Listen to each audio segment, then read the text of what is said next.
Now there's one thing about Dream of the Red Chamber that everybody can agree on, normal readers, scholars, doesn't matter who it is, it's a subversive book. That's obvious from the very beginning of the book. Rather than starting off with one of the main characters or with some kind of story, the author, Cao Shui-Qin, decided to start off with an essay about his motivations as a writer. There's actually a lot hidden in this first paragraph, a lot that can give us insight into what his motivations were as a writer, which is what he's writing about, and also a lot that helps us know how to interpret his book as a whole. But the major English translations of this book tend to ignore that paragraph. A lot of us ignore this paragraph for a simple reason. It's kind of strange. It isn't going to hold the attention of the average reader. It's hard to translate. It includes some linguistic tricks with the names that are impossible to translate. The whole thing is a mess. And as somebody commented on one of my videos a few weeks ago, the paragraph itself might actually have been a textual comment that somehow made its way into the text itself. Anyway, as you guys can imagine, because of stuff like this book is not so easy to translate. Translating Dream of the Red Chamber to English is no easy task, that's for sure.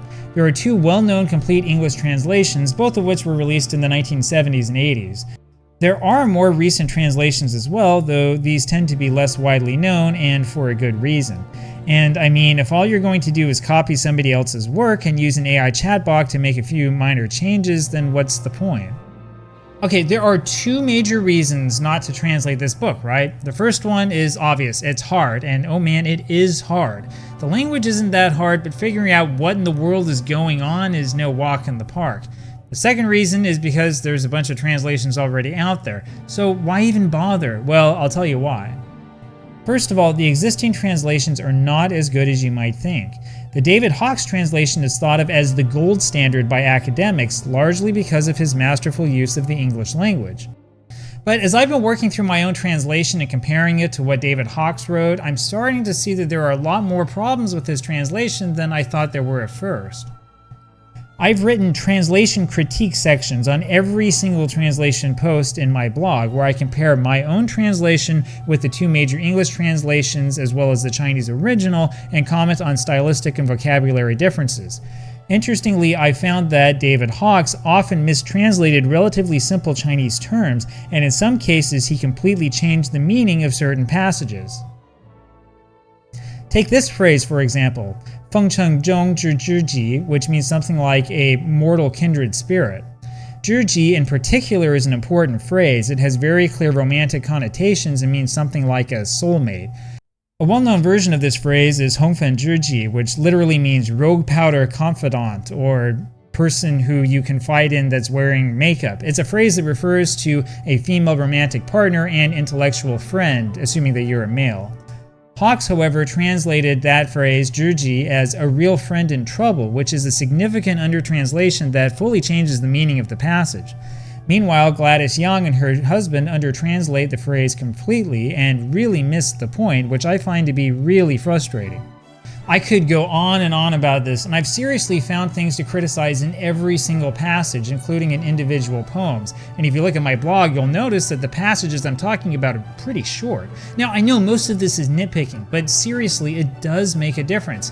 If you read the Hawkes translation along with the Yang translation, read both of them together, which is what I did a couple years ago, you'll feel like you're reading two completely different books. And then you go read the original in Chinese and you wonder what in the world is going on. But my point here is not to rag on somebody else's translation. No, my point is to tell you what I'm doing and why. You see, the point behind my blog and my project is not just to present a translation of this book. My plan is to create a resource to celebrate the book and everything associated with it, including things like a complete register of the characters. Additionally, I've been writing commentary posts and making these videos as well to highlight things in this book that most people overlook.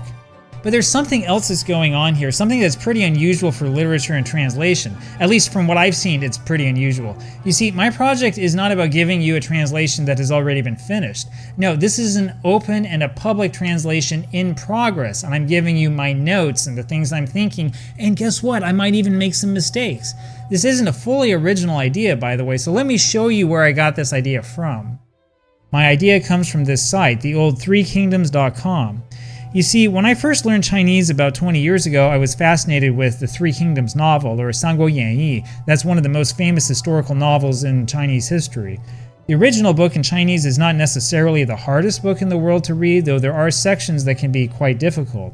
This translation, though, the Moss Roberts translation, is an all-time classic in Chinese literature and translation, especially because of its extensive textual notes.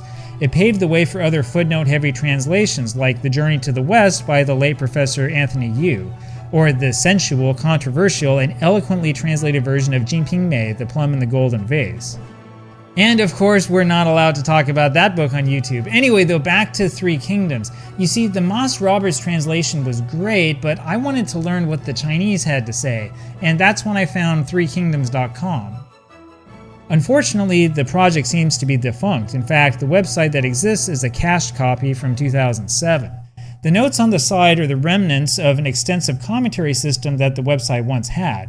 Go to the version on the Internet Archive, though, and you'll see that there really was a lot more to this website.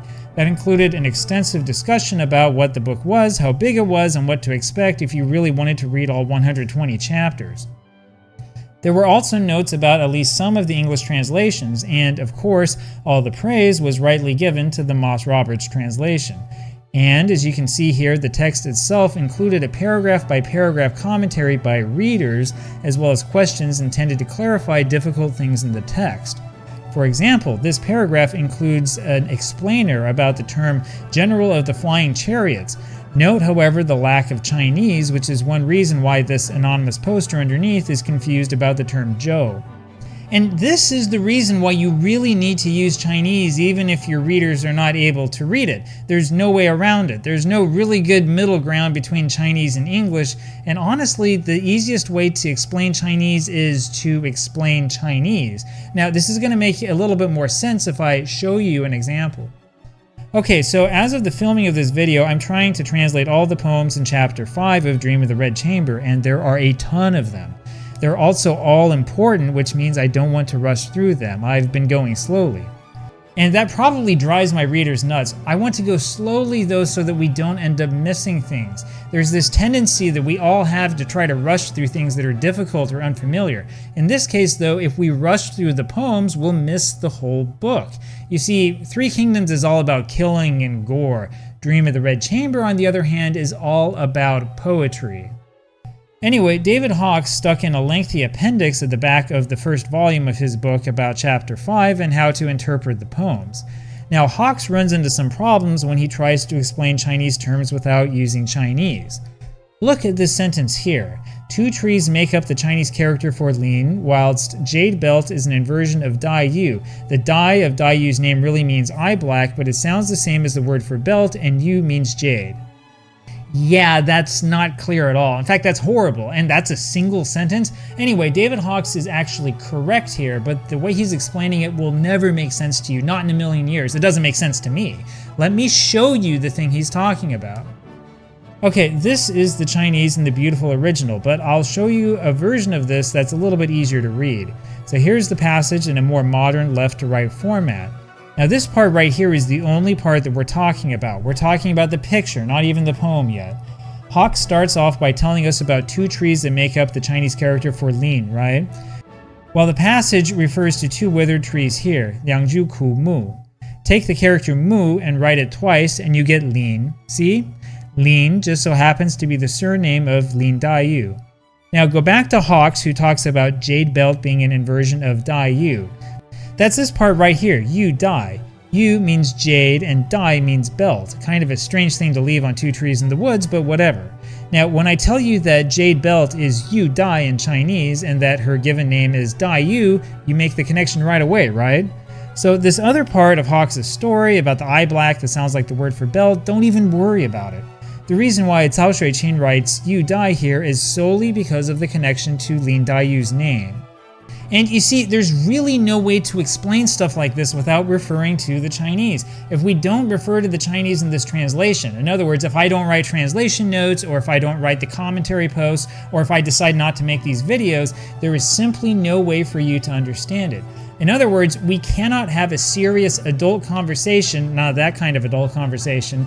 We can't have a serious adult conversation about this great work of literature until somebody is willing to get us all on the same page. Do you see what I mean? Now, there's one other really cool thing about making a translation this way. The cool thing is the simple fact that my translation is an ongoing process, a community process, in fact. You see, it's not really about me trying to show off my knowledge or abilities or whatever. This is supposed to be a community project, something that we can talk about together. And, unlike the case with the old threekingdoms.com, this time we're going to have our commentary and discussion tied directly to the Chinese text, not just a bunch of wild speculation from people who liked playing the video games. It's a long process, sure, but we've got some good momentum and I'm convinced that this is only going to grow. Anyway, let me know what you guys think. It's unconventional, sure. Most people finish the translation first and then market it. But, you know, Cao Shui-Qin broke all the rules when he wrote Dream of the Red Chamber. So I guess I might as well break some rules in my translation too, right?